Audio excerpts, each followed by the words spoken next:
नमस्कार। आवाज़ मिल पा रही है? अभी तक कुछ तकनीकी कारणों से पुनः आया हूँ आपके बीच में।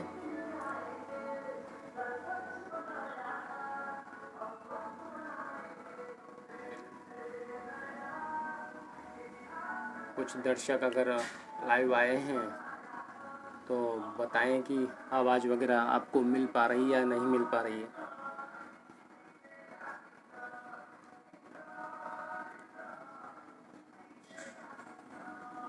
ठीक है, चलिए।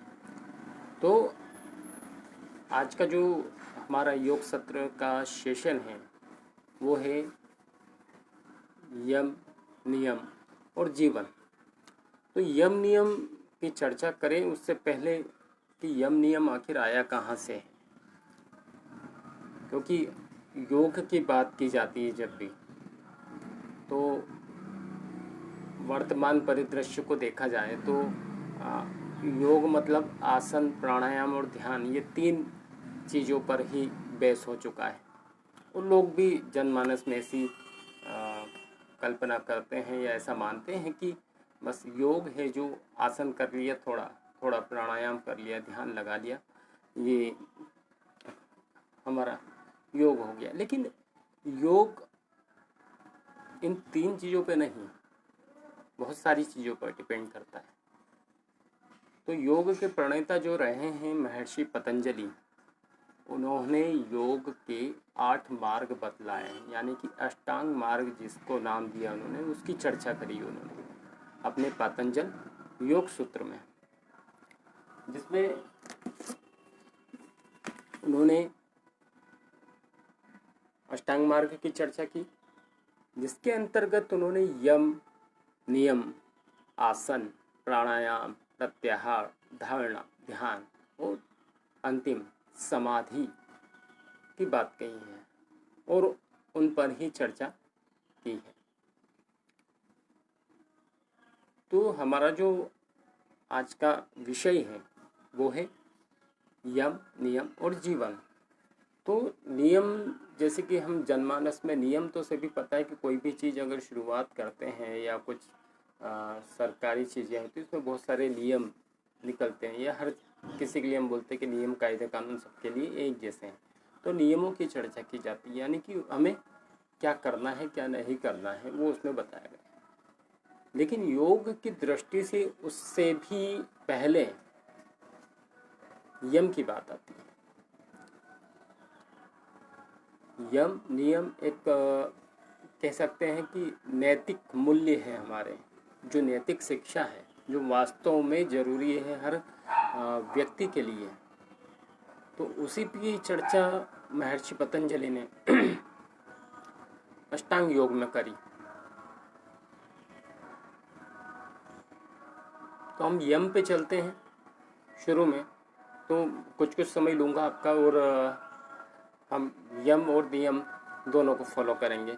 और हमारे आने वाले सत्रों में, मतलब जो ये सत्र है वो राजमाता अहिल्या योग केंद्र इंदौर की ओर से किए जा रहे हैं, जिसमें प्रतिदिन कोई ना कोई योग साधक, योग प्रशिक्षक या विशेष योग्यता का व्यक्ति आपके बीच में आता रहेगा और अपने जो अनुभव हैं योग के विषय में वो आपके समक्ष प्रस्तुत करता रहेगा। तो कोशिश करेंगे हम कि अच्छे से योग साधक, जानकार योग साधक आपके बीच में लाते रहें, जिनसे उत्साहवर्धन हो, ज्ञान का अर्जन हो। तो अब मैं चर्चा करता हूँ अष्टांग मार्ग के प्रथम में यम की, और हम लोग यम नियम दोनों की बातें करेंगे। तो पहले यम में, तो महर्षि पतंजलि ने यम के बारे में बताया है, उसके 5 चीज़ों में बांटा है उन्होंने: अहिंसा, सत्य, अस्तेय, ब्रह्मचर्य और अपरिग्रह। तो हम इन 5 में से सबसे पहले आते हैं अहिंसा पर। अहिंसा मतलब हिंसा न करना, वो अहिंसा है। अहिंसा का पूर्ण रूपेण पालन अगर किसी ने किया है तो महात्मा गांधी। और अहिंसा परमो धर्मा, ये भी हमने सुना है। ये हमारे जैन समाज महावीर स्वामी ने भी अहिंसा को परम धर्म माना है। तो हमें भी अहिंसा करना चाहिए, हिंसा कदापि ना करें।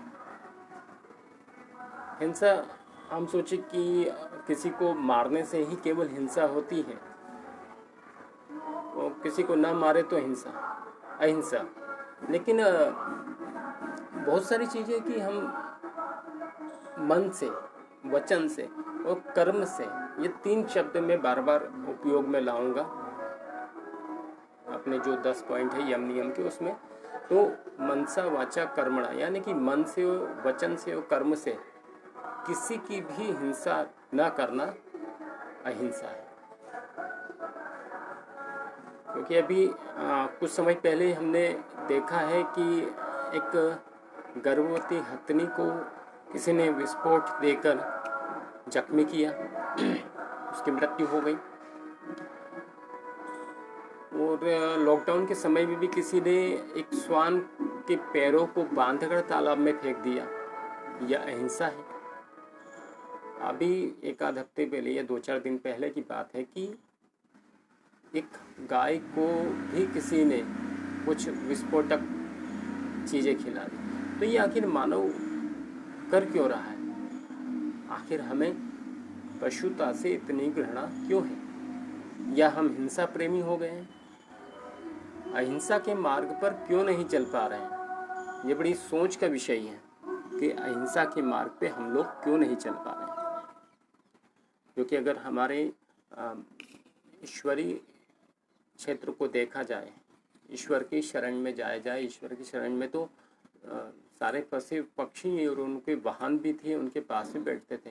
हम चाहे नंदी की बात करें, शेर की बात करें, अन्य गरुड़, तो ईश्वर ने कभी भी हिंसा का रूप नहीं अपनाया है। हिंसा वहीं पर उन्होंने की है कि जब अति हो जाए और वो इस समाज कल्याण के लिए आवश्यक हो। हमारे यहाँ भी कोर्ट है, वो भी फांसी की सज़ा तब देती है जब बिल्कुल निर्मम और जिसको कहें कि वो माफ़ी के लायक नहीं है, उसका दोष, तभी जाकर हमारा संविधान, हमारा कानून भी हिंसा की शरण लेता है।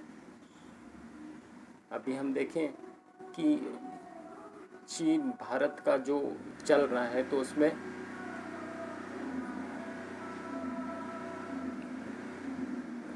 हमने चीन और भारत की जो बात कर रहा हूँ मैं, हम लोग, उन्होंने 10 मारे, हम यहाँ से बदला लीजिए 20 मारेंगे। लेकिन ठीक है, जब कोई अति करे तो वो ठीक है, अपने देश की रक्षा के लिए बिल्कुल होना चाहिए। लेकिन क्या हिंसा ही अंतिम लक्ष्य है? तो हमें हर जगह पर अहिंसा का पालन करना चाहिए। कभी भी, चाहे हम भगवान कृष्ण को ले लें या भगवान राम को ले लें, जो भी अवतार हुए हैं, कभी भी उन्होंने हिंसा का सहारा नहीं लिया। हिंसा वही की है जहाँ आवश्यक है। अब मैं अगले चरण पे आता हूँ, सत्य। सत्य की बात करें तो सत्यता बहुत ज़रूरी है जीवन में। लेकिन क्या हमें लगता है कि हम लोग सत्य बोल रहे हैं? बिल्कुल नहीं। अभी मोबाइल आने के बाद में हम लोग अधिक झूठ बोलने लग गए हैं और धीरे धीरे सत्यता का पतन होते जा रहा है। लेकिन सत्यता बहुत ज़रूरी है, क्योंकि और मन वचन कर्म से ही सत्य बोलना है। हमें मन में कि हमने कोई मित्र मिलने आया है हमसे और हमको नहीं मिलना है, हम घर के अंदर ही हैं, तो झूठ बोल दिया। तो सत्यता तो कर्मों में भी होना चाहिए। पूरी सत्यता के साथ में हम काम करें जहाँ भी कर रहे हैं। वचन में भी सत्यता तो रखना ही चाहिए। वचन में सत्यता होगी तो काफ़ी कुछ चीज़ें आसान हो जाती हैं। क्योंकि देखा गया है कि एक झूठ बोलेंगे तो उसको छुपाने के लिए हमको 10 झूठ अलग से बोलने पड़े, और 10 झूठ को छुपाने के लिए 100 झूठ और बोलने। तो इससे अच्छा है कि सत्य बोलिए। सत्य बोलेंगे तो बहुत सारी चीज़ें आसान हो जाती हैं। सत्य की महिमा अपरंपार है। तो सत्यता के पथ पर चलने वाला कभी भी दुखी नहीं होता है। तो सत्यता के पथ पर चलेंगे तो सुख की अनुभूति होना लाजमी।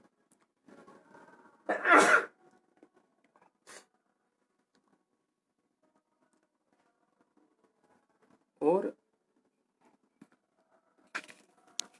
सत्यता तो भगवान श्री राम को भी बड़ी पसंद थी। वो हमेशा सत्य का पालन करते थे, झूठ नहीं बोलते थे कदापि भी, है ना।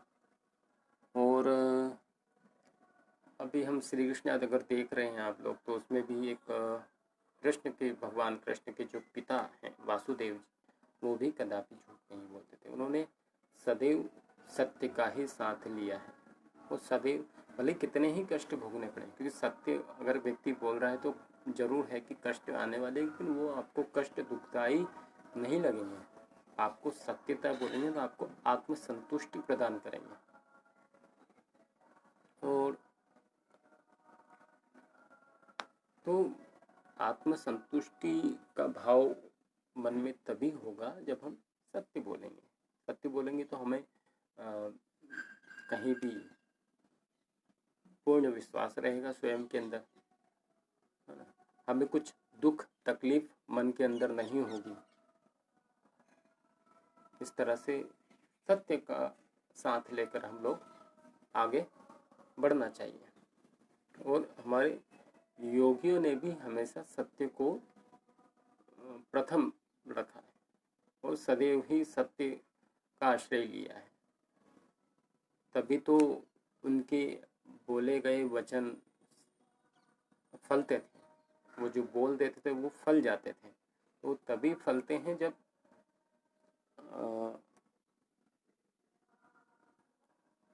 उन्होंने सत्य का आश्रय लिया है। अब हम अगले चरण में चलते हैं। और सत्य क्यों जरूरी है, ये भी है कि हम बच्चों में, अगर मैं बात कर रहा हूँ आज नैतिक मूल्य के, यम और नियम की बात हम लोग आज कर रहे हैं। आज का जो सेशन है हमारा वो यम और नियम और जीवन, यम नियम और जीवन, है ना। तो यम और नियम का क्या योगदान है हमारे जीवन में, उसके ऊपर मैं आप लोगों से इस योग सत्र में चर्चा कर रहा हूँ। बड़ा ही अच्छा टॉपिक है महर्षि पतंजलि का, क्योंकि सभी लोग आसन प्राणायाम ध्यान की ओर ऊपर तो चल रहे हैं, लेकिन ये जो सीढ़ी है उसके तो पहले पायदान है यम और नियम, इसके बारे में कहीं भी चर्चा नहीं की जाती। जो ये चर्चा केवल आपको पतंजलि ने ही बताई है। तो सत्य जरूरी है, सत्य ना बोले। बच्चों को हम सिखाते जरूर है, लेकिन हम बड़े होने के बाद में हम खुद झूठ बोलने लगते हैं। तो कि बच्चा कहाँ से सत्य बोलेगा। तो ये नैतिक मूल्य है। बच्चों को सत्य बोलना सिखाएं। उनको अगर सत्य बोलना सिखाएंगे तो उनको भी आसानी होगी, वो अपना कार्य समय पर कर पाएंगे, झूठ नहीं बोलेंगे। तो और सत्यता जरूरी भी है वर्तमान समय को देखते हैं। पाप मुक्त रहते हैं हम एक झूठ बोलने से। झूठ बोलने के जो हमारे मन के अंदर एक भय रहता है, एक पाप रहता है, उससे हम मुक्त हो जाते हैं सत्य बोलने के बाद में। तो इसके बाद में अगला सोपान है जो अस्त्य। अस्त्य मतलब कि इसका सीधा सीधा सा एक लाइन का शब्द है अस्त्य, यानी कि चोरी नहीं करना। वही बात है कि मन वचन और कर्म से चोरी नहीं करना। अब चोरी का मतलब किसी का विचार हो,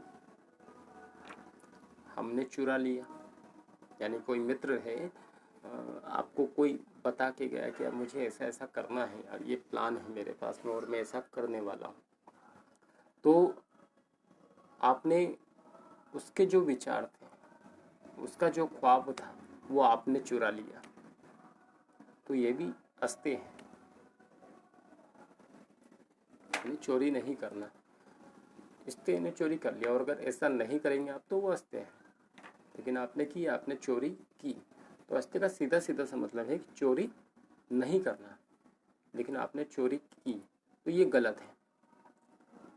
किसी की चीज़, जैसे छोटे बच्चे स्कूल के रहते हैं, वो कोई किसी की पेंसिल, रबर, शार्पनर लेकर आ जाते हैं, तो हम लोगों को ये ज़रूरी बच्चों को बचपन से ही सिखाएं, ठीक है, कि जिसकी जो चीज़ है वो वापस हम लोग देकर आएँ। और विचार किया जाए अस्ते का, है ना, तो हमें कर्मों में भी चोरी नहीं करना चाहिए। कर्मों से चोरी का मतलब काम चोरी हम जिसको बोलते हैं। अधिकतर लोग समय पर काम नहीं करते हैं, है ना। उसका एक मूल कारण क्या हो, वो उनका व्यवहार होगा, या उन्होंने अपनी जीवन शैली ऐसी बना ली है। तो हमें उस जीवन शैली से ऊपर उठना है, अपने कर्मों में चोरी नहीं करना है। जो कर्म हमारे लिए निमित्त किया गया है उसे हमें करना है, और हम अगर वो कर्म पूरी ईमानदारी से करते रहते हैं तो हमें आत्म संतुष्टि का भाव अवश्य मिलता है। एक अगर छोटा सा उदाहरण दूँ कि हमारी कहीं पर जॉब है, हम जाकर केवल बैठ कर आ जाते हैं, हमें जो काम दिया है हम काम चोरी कर रहे हैं उसमें, है ना, तो क्या हम हमारे साथ सही कर रहे हैं? हम अपने जॉब के साथ में सही कर रहे हैं? बिल्कुल नहीं। तो चोरी ही कर रहे हैं, काम चोरी, तो वो भी एक तरह से चोरी ही हुई है। तो हमें अस्ते का मतलब यही है कि किसी भी दृष्टि से चोरी नहीं करना है ना। तो ये इसके बाद में और अस्ते पर बात की जाए तो कहीं ना कहीं चोरी मन, वचन और कर्म में चलती ही रहती है, तो उससे हमें बाहर निकलना है। क्योंकि चोरी नहीं होगी तो मन पवित्र और साफ होगा, और जब मन पवित्र और साफ होगा तो हमें सुखमयी जीवन की ओर हम लोग बढ़ेंगे, है ना। सुखमय जीवन तो सभी चाहते हैं। कौन चाहता है कि दुख का जीवन हमें मिले, या हमारे जीवन में दुख हो, तकलीफ हो? कोई नहीं चाहता है। तो हमें अस्ते का पालन करते हुए आगे बढ़ना है, ठीक है। तो जो अभी तक अगर जुड़े हुए हैं मेरे मित्र लोग, तो बताना चाहूँगा कि हम आज यम, नियम और जीवन पर परिचर्चा कर रहे हैं। ये योग सत्र है राजमाता अहिल्या योग केंद्र इंदौर की ओर से। हम लोगों ने ये प्रस्तावित किया है पूरा कि 21 जून जो अभी परसों के दिन गया हुआ है, योग दिवस हमारा अंतर्राष्ट्रीय, हम अगले योग दिवस तक लगातार एक योग सत्र लाते रहेंगे। जैसे कल भी हमारे साथ में सुनील राजपूत जी थे, उन्होंने युवाओं के लिए योग के बारे में चर्चा की और योगासन करके बताया। और मैं तपन सिसोदिया आज आपके समक्ष लेकर आया हूँ यम, नियम और जीवन। जीवन में यम नियम की क्या उपयोगिता है, क्या महत्ता है, उस पर परिचर्चा आपसे कर रहा हूँ। आने वाले सत्रों में प्रतिदिन कोई ना कोई अतिथि हमारे बीच में आता रहेगा, और आप लोगों को उनसे जानने का मौका मिलेगा। कुछ क्वेश्चन हो तो आप कमेंट बॉक्स में ज़रूर दें, फिर उनका जवाब हम आने वाले सत्रों में देने की कोशिश करेंगे, देने का प्रयास करेंगे। चलिए, अगले हमने अभी तक चर्चा की है अहिंसा सत्य अस्तेय। अब हम एक और चर्चा आगे चलते हैं ब्रह्मचर्य पर। ब्रह्मचर्य यानी कि ब्रह्मचर्य का सीधा सीधा सा मतलब समझते हैं आम जनजीवन में जो समझते हैं कि एक योगी की भांति रहना, है ना। मतलब सांसारिक जीवन से मुक्त हो जाना, उसे ना समाज से मतलब है, न परिवार से मतलब है, न कोई दुनियादारी से मतलब है, अपने जंगल में निकल जाना, तो वो ब्रह्मचर्य है।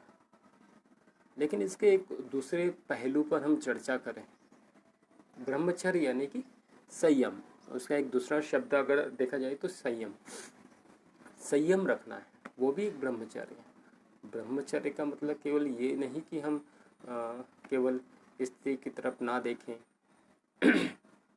क्या हो रहा है हम नहीं देखें समाज में, और हम हमारी मस्ती में ही मस्त हैं, वो ब्रह्मचर्य नहीं है। ब्रह्मचर्य मतलब कि आत्मसंयम, हमारा स्वयं के ऊपर कितना संयम है, यह भी एक ब्रह्मचर्य है।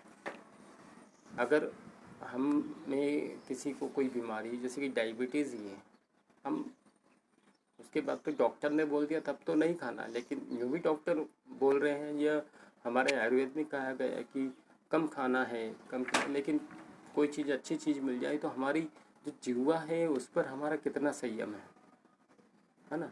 गुलाब जामुन रखे हुए हमें पता है कि एक ही खाना है तो हम 4 6 10, तो संयम ही नहीं है। तो संयम नहीं होगा तो फिर तो आगे बीमारियां होनी ही हैं। तो ब्रह्मचर्य का सीधा सीधा सा जुड़ाव है, एक शब्द है संयम। तो हमें अपनी इंद्रियों पे संयम रखना है। इंद्रियों पे संयम होगा तभी तो ब्रह्मचर्य होगा। जैसे आँख है, कान है, नाक है, हमारी जिह्वा है, हमारे हाथ है। तो गांधी जी ने के 3 बंदरों से भी ये मिलता है कि बुरा मत देखो, बुरा मत सुनो, बुरा मत बोलो। तो वो संयम ही एक तरह का देखा जाए तो, है ना। तो हमें ऐसा भी नहीं कि, लेकिन संयम है कि जो गलत चीज़ें हैं, जो हमारे लिए स्वास्थ्यप्रद नहीं है, उन चीज़ों को अवॉइड करना है। आंखें बंद करने से नहीं, आंखें बंद करने के बाद तो और ज़्यादा दिखता है, ठीक है ना।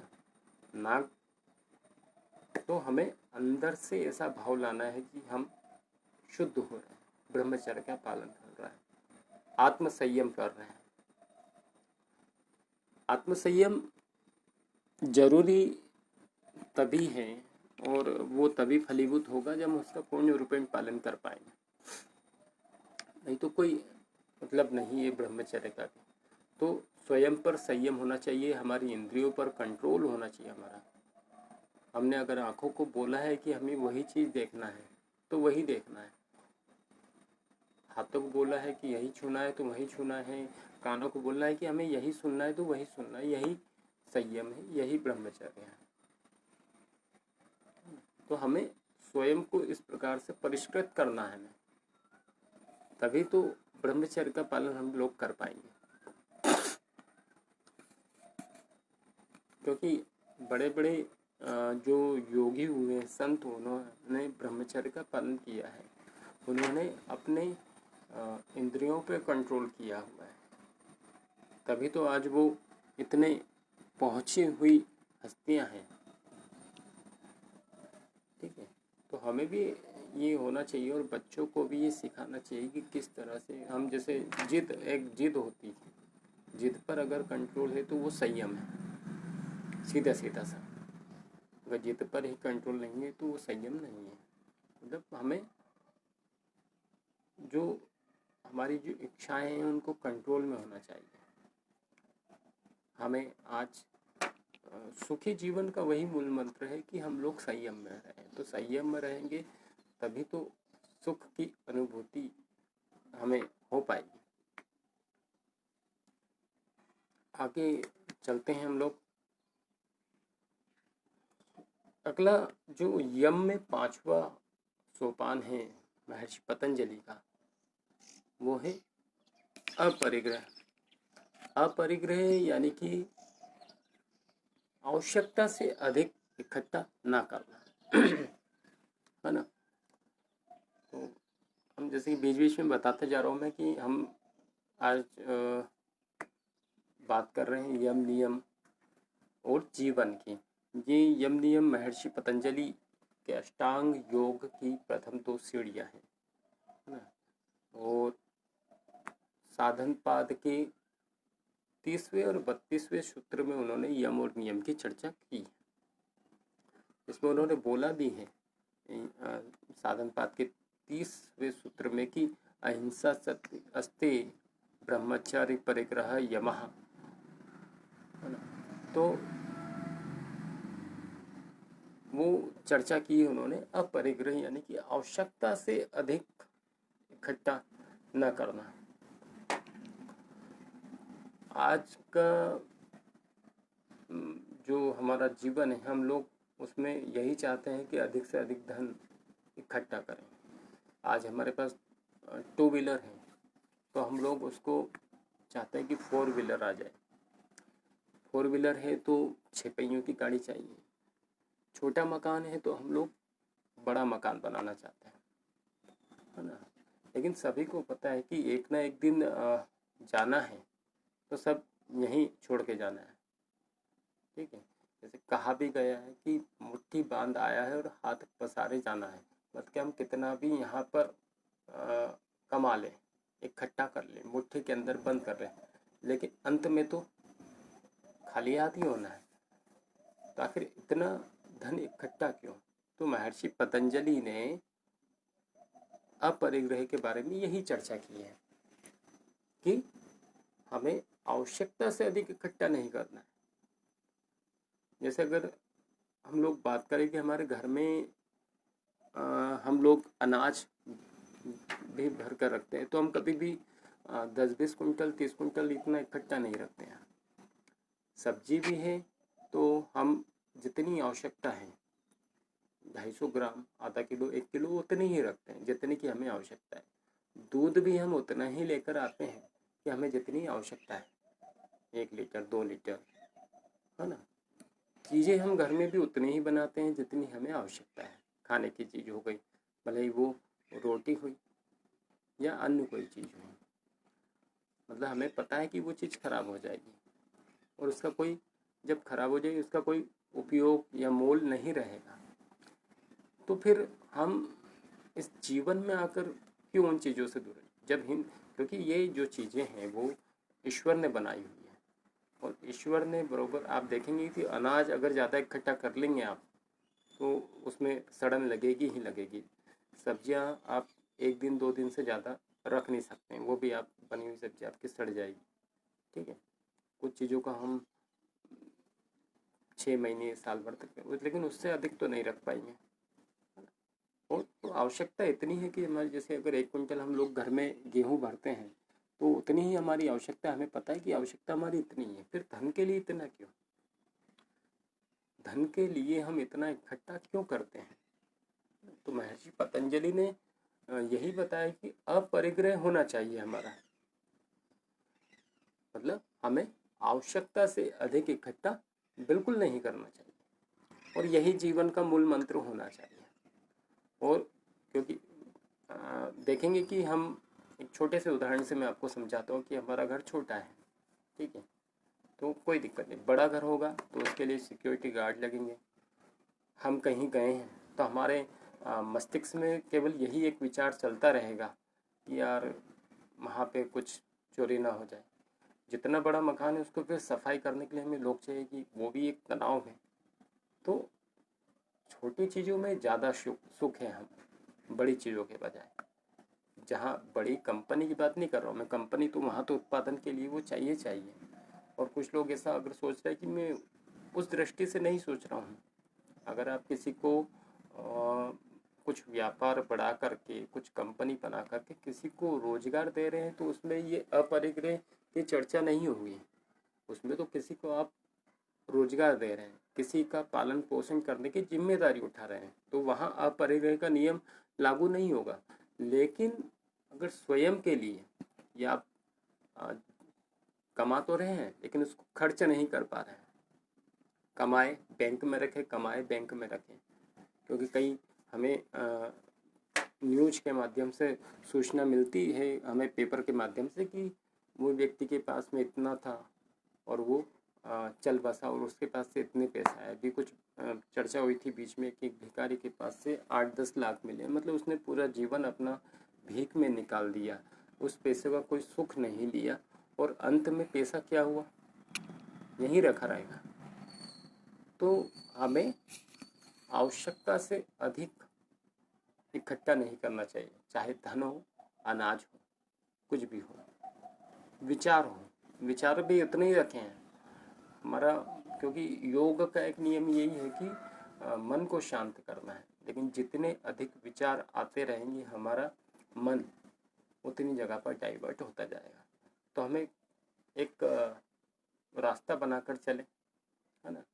तो यम, ये जीवन का जो मैंने अभी आपको 5 पार्ट बताए, हम लोग आज जो परिचर्चा कर रहे हैं योग सत्र पे, वो है यम, नियम और जीवन।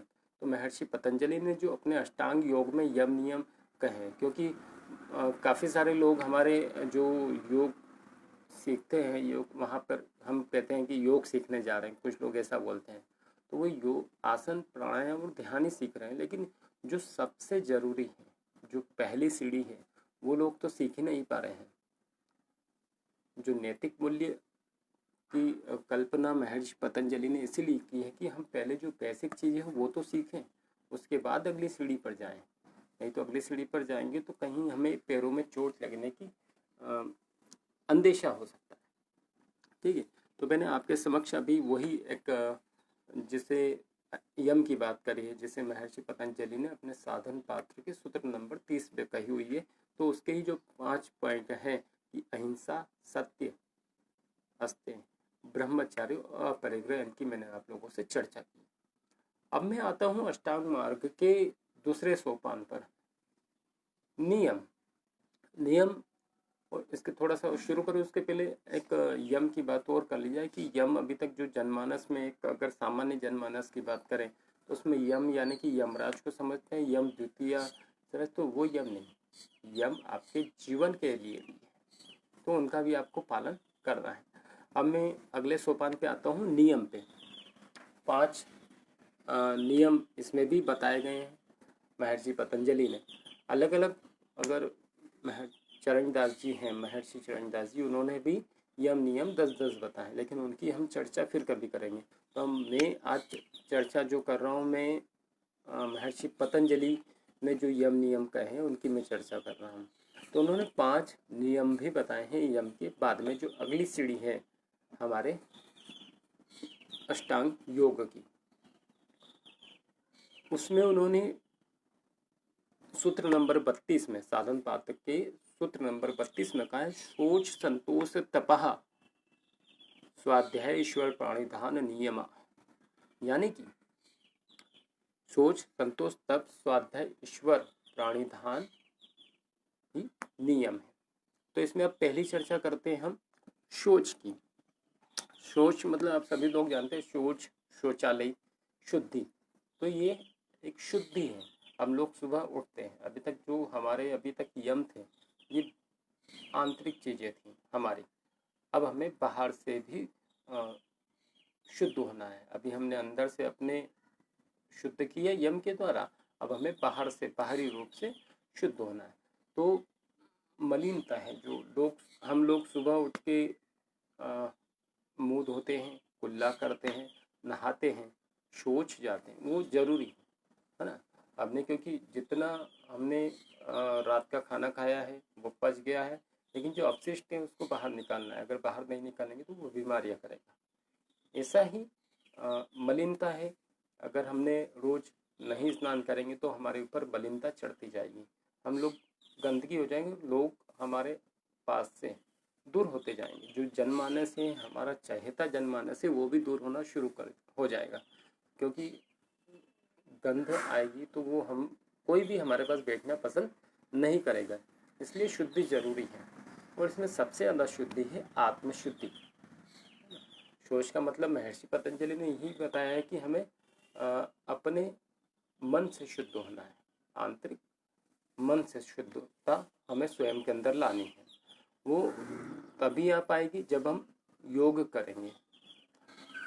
योग में शुद्धि का बड़ा महत्व है और यूँ भी महत्व है हमारी ज़िंदगी में भी, क्योंकि एक साफ सुथरे व्यक्ति और एक गंदे व्यक्ति, मतलब गंदा मतलब कि जो नहाया धोया ना हो, ऐसे ही उठ के आ गया हो। आप कहीं भी जाके देखो, हम बड़े कहीं भी जाते हैं, अभी किसी के फंक्शन में, शादी में, त्योहार हो तो बड़े तैयार होकर जाते हैं। वो इसलिए कि हमें कोई गंदा ना बोले, हमारे पास से दूर ना जाए। और एक हम बिना नहाए धोए जाके देखो, ठीक है, तो दोनों में आपको अंतर पता चल जाएगा।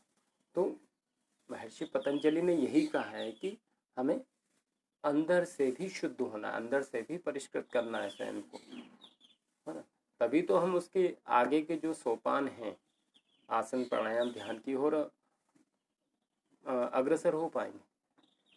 क्योंकि उसके बिना जब तक आत्मशुद्धि नहीं होगी, आत्मशुद्धता नहीं होगी, तब तक बिल्कुल नहीं होगी। तो स्वयं के अंदर शुद्धता लाना है, हमें शौच का पालन करना है। ये हो गया उनका पहला नियम में पहला सोपान है। दूसरा है उनका संतोष। संतोष के बारे में एक है कि बहुत सारे लोगों के मित्र हैं संतोष। तो संतोषी सदा सुखी, ये एक कहावत टाइप से है जो जनमानस में फैली कि संतोषी सदा सुखी। वो मतलब जो उसने संतोष का पालन किया वो सदा सुखी है। अगर आपकी कोई अगर दिन का 200 रुपये भी कमा रहा है कि मैं संतुष्ट हूँ भाई इससे, है ना। किसी को 1000-2000 भी कमा रहा है, 5-10 हज़ार भी कमा रहा है रोज के, लेकिन यहाँ संतुष्ट नहीं हूँ। लेकिन कोई अगर 100 रुपये भी संतुष्ट है तो वो सुखी है ना। तो संतोष है उसको कि ईश्वर जो मेरे लिए कर रहा है वो ठीक है और मैं इतने में अपना गुजारा कर रहा हूँ। तो यही संतोष हमें जीवन में बहुत आगे तक ले जाता है ना। हम धीरे धीरे संतोषी भाव से, तो संतोष होगा तो हम सुखी होंगे, तो सुखी होंगे तो हमारे आसपास कहीं भी दुख नहीं होगा, और जब दुख नहीं होगा तो हम अपना जीवन यापन बहुत अच्छे से कर पाएंगे। क्योंकि योग भी आपको जीवन जीना सिखाता है ना। जीवन तो आप जीते ही, जीवन हर आदमी जीता है, लेकिन योग आपको एक ईश्वरीय रूप से जीना सिखाता है। और संतोष रखना हमारे लिए बहुत ज़रूरी है। अब हर चीज़ पाना है हमें ऐसा नहीं है, हमें अपने जो ख्वाब हैं उनका गला कभी नहीं घोटना है ना। कि हम अपनी एक हमारी छोटी सी जॉब है तो उसमें हम सुखी हैं, लेकिन प्रयास के साथ में करना है ना। गलत तरीकों का उपयोग करके हम लोग अगर संतोष प्राप्त करना चाहें तो वो कभी नहीं मिल पाएगा। तो हम सदैव सदमार्ग है जो उस पर चलें, उस पर चलेंगे तो हमें ज़्यादा आत्मसंतुष्टि होगी। आप जो काम करेंगे उसमें अधिक संतुष्टि का भाव आएगा और आपका जीवन सुखमय होगा। क्योंकि वर्तमान समय अभी देखा जाए तो कोरोना का, तो इसमें जितने लोग, उनमें एक डर था कि मैं अपने घर पहुंच जाऊं कैसे भी करके। वो लोग घर पहुंच गए तो उनमें संतोष आ गया कि चलो मैं यहाँ पर इत्मीनान से रह पाऊँगा। क्योंकि कुछ लोग बाहर थे तो वो मैं ये नहीं था कि मैं रह पाऊँगा नहीं रह पाऊँगा, बड़ा विडम्बना थी। लेकिन जो लोग घर पहुँच गए उनमें बड़ा उनको ऐसा लगा कि मैं बिल्कुल संतोष भाव आ गया।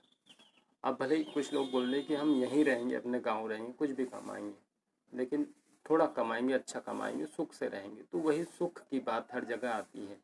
तो स्वयं के अंदर हमें संतोष भाव लाएंगे। महर्षि पतंजलि ने संतोष की बात करी। उसके बाद में अब उन्होंने कहा है तप। तप के बारे में जो बात की है महर्षि पतंजलि ने, तो उन्होंने बताया है कि तप क्यों आवश्यक है। तप तो आवश्यक है। अभी अभी जो जुड़े हुए लोग, मैं बार बार बता रहा हूँ कि मैं आज जो हमारे राजमाता अहिल्या योग केंद्र इंदौर की ओर से हमने प्रतिदिन योग सत्र रख रहे हैं सुबह 7 से 7:45 तक प्रतिदिन, जिसमें अलग अलग योगाचार्य, योग साधकों और योग प्रशिक्षकों द्वारा आपके सामने कुछ विचार रखे जाएंगे, कुछ योगासन करवाए जाएंगे जो इसमें उनकी पारंगतता है। तो वो आपके समक्ष प्रस्तुत कर रहे हैं प्रतिदिन। तो आप लोग जुड़े रहें, इसमें रोज कुछ ना कुछ विचार, और उसी योग सत्र के अनुसार आज मैं आपके सामने महर्षि पतंजलि की यम नियम को लेकर आया हूँ। जो मेरा आज का टॉपिक है यम नियम और जीवन, तो उसमें मैंने अभी तक यम की बात चर्चा करी है और मैं अब नियम की चर्चा कर रहा हूँ। उसमें मैंने अभी जो चर्चा करी वो शौच और संतोष पे करी, और मैं अब तप पे आया हूँ। तो तप यानी कि खुद को तपाना। हमारे जो साधक हैं, योग साधक, है ना, योग साधना में लीन होकर, अगर अभी आप श्री कृष्णा देख रहे हैं, रामायण देख रहे हैं, तो हमारी जो सनातन परंपरा है उसमें कई लोग और असुर लोग भी, है ना, वो भी तप करते थे। ऐसा नहीं कि केवल देवता ही करते थे, असुर लोग भी तप करते थे। वो तप इसलिए करते थे कि उनको कुछ शक्तियाँ मिल जाए। हिरण्यकश्यप हुआ, उसने तप कर ली, लेकिन उन्होंने शक्तियाँ तो ले ली, लेकिन उनका जो विचार था वो गलत दिशा में चला गया। उन्होंने अधर्म के लिए वो शक्ति ली। तो हमें तपना जरूर है, तप करके हम बहुत कुछ प्राप्त कर सकते हैं। तो हमें उनको धर्म कार्य में लगाना है, अपने स्वयं के सद्मार्ग में लगाना उस तप को। क्योंकि सोना की बात की जाए, हमारा स्वर्ण आभूषण, तो सोने को जब आग में तपाया जाता है तभी तो जाके वो परिष्कृत होता है और उज्जवल होता है और बहुत ही अधिक चमकदार बनता है। वो तभी बनता है जब उसको आग में तपाया जाता है। तो हमें भी आग में तपना है। अभी देखा जाए तो कई लोग अभी इस कोरोना महामारी लॉकडाउन के दौरान कई दूर पैदल चल गए, तो उन्होंने अपने आप को तपाया था। उस हिसाब से अगर जनमानस को बोले कि एक सामान्य व्यक्ति को बोले, वो भी सामान्य व्यक्ति थे, लेकिन मजबूरी में वो तपे, मजबूरी में तप कर ही निकले हैं। वो 1000 किलोमीटर 2000 किलोमीटर पैदल चल गए लोग। ये बड़ी सोचने वाला विषय है। उनकी आप हिम्मत को देखिए, उनकी हिम्मत को दाद देना पड़ेगा कि वो किस तरह से 2-2 हज़ार किलोमीटर चल गए पैदल। तो उन्होंने अपने आप को तपाया, नंगे पैर, है ना, धूप, तो उसमें उन्होंने आपको तपाया। तो हमें भी महर्षि पतंजलि भी ये कहते हैं कि हमें अपने आप को तपाना है, तप करना है। आपकी जो साधना है तभी सफल होगी जब आप तप करेंगे, है ना। पूरी जो उन्होंने यम बताया उनको आप फॉलो करोगे, नियम जो बताए हैं उन्होंने उसको फॉलो करोगे, तभी तो आपका जीवन बहुत सुंदर बनेगा। केवल आसन प्राणायाम ध्यान ये करने से जीवन सुंदर नहीं बनेगा, लेकिन ये जरूरी है जो 2 सीढ़ियाँ महर्षि पतंजलि ने यम और नियम बताई है, इनका पूर्ण रूप में पालन करें, तभी हम जीवन में बहुत आगे तक जा सकते हैं। तो अब इसलिए तब जैसे मैं बताया कि सोना परिष्कृत होना चाहिए, है ना। हमें जब हम अपने अध्ययन काल के दौरान होते तो हमें बोलते हैं भैया, हमारे गुरुजन हमें बोलते हैं खुद को तपाओ। तो अभी क्रिकेट की बात करें तो क्रिकेट में वो धूप में इतनी फील्ड पे तैयारी करते हैं, मतलब वो कहीं ना कहीं अपने आप को परिष्कृत कर रहे हैं, तभी तो हम रिजल्ट दे पाएंगे अच्छा, अपनी आत्मा को भी संतुष्टि कर पाएंगे कि हमने जो किया है वो अच्छा किया है। तो हमें स्वयं को तो तपाना होगा, वो नहीं तपाएंगे तो फिर कोई हमारा जीवन काम का नहीं रह जाएगा।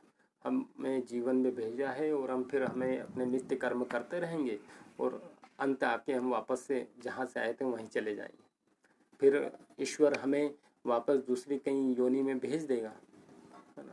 क्योंकि मनुष्य की योनि बड़े जब लाखों योनियों को पार करने के बाद में मिलती है, और मनुष्यता अगर पाली है तो उसका पूर्ण रूप में अच्छा पालन करें, उसका उपयोग करें, नहीं तो फिर बहुत सारे जीव जंतु उनकी तरह फिर आप रहना है कहीं पे।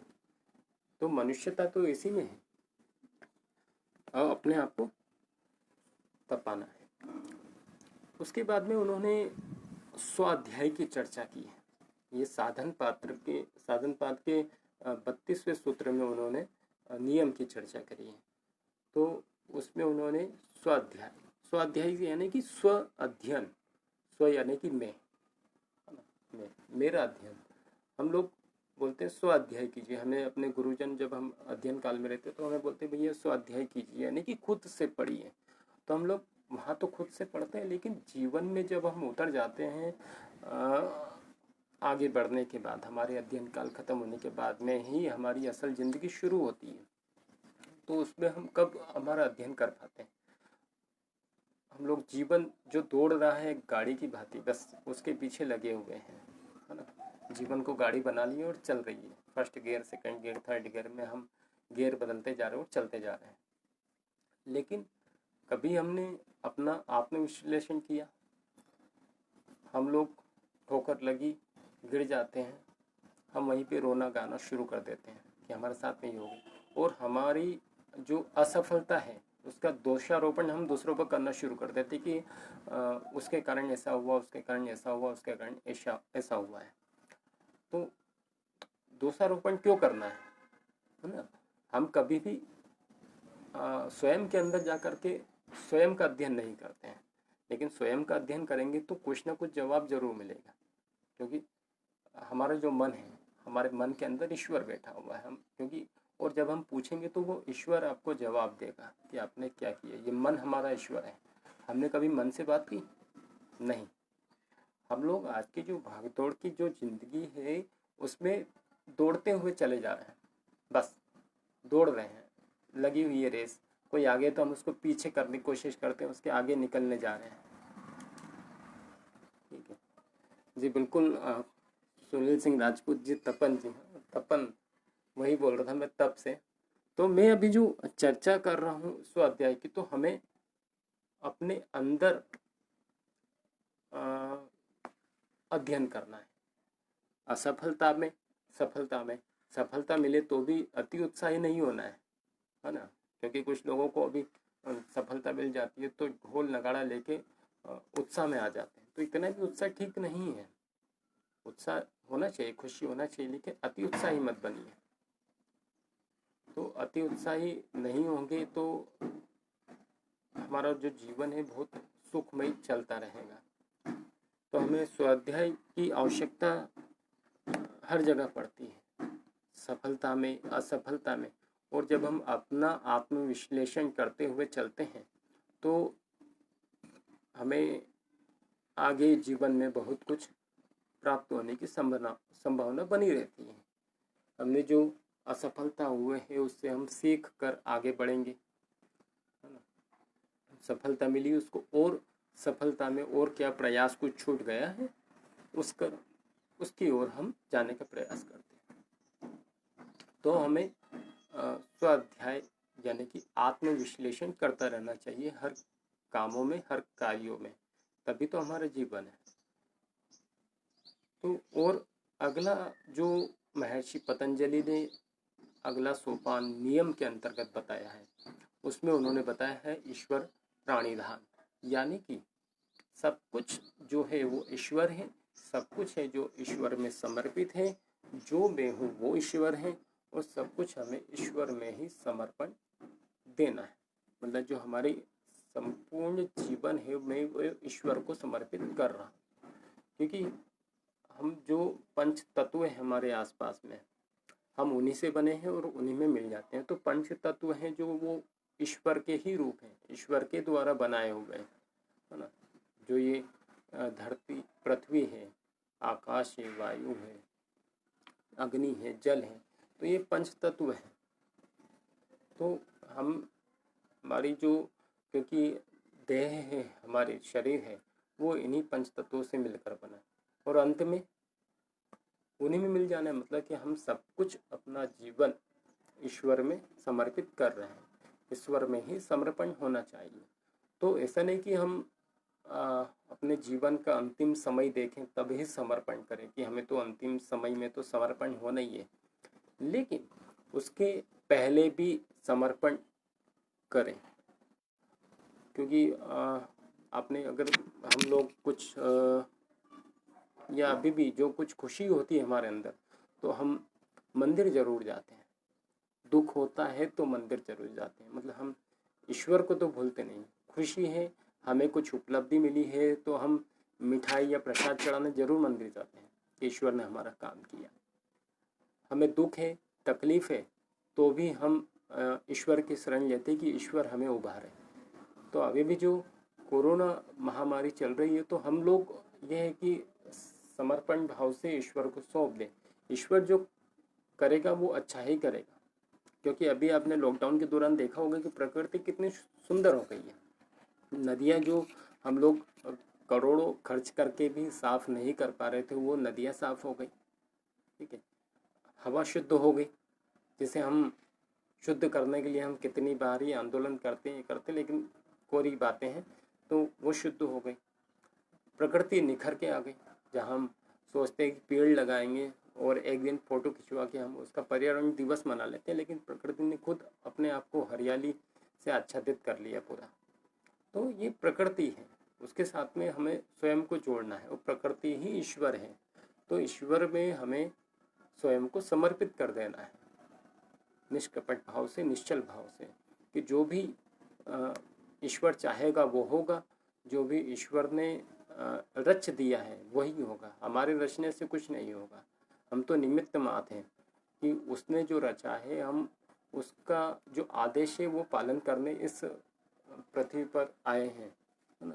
तो जो कुछ करना है वो ईश्वर ही करेगा। तो अपने हर भाव में ईश्वर को समर्पित कीजिए, मन वचन कर्म सभी से ईश्वर को नतमस्तक कीजिए। तो आज का जो मेरा सेशन था, मैंने वही बात करी है कि महर्षि पतंजलि के यम नियम जीवन में क्यों उपयोगी है, यानी कि उन्होंने ये नैतिक मूल्य ही बताया कि हमें नैतिक मूल्य है जो अष्टांग मार्ग के, तो ये हमें क्यों ज़रूरी है। इसकी चर्चा मैंने आज आप लोगों से करी है। अधिक जानने के लिए आप महर्षि पतंजलि के पतंजल योग सूत्र में सूत्र नंबर 30 और 32 में आपको और अधिक से स्पष्ट रूप से समझ में आएगा।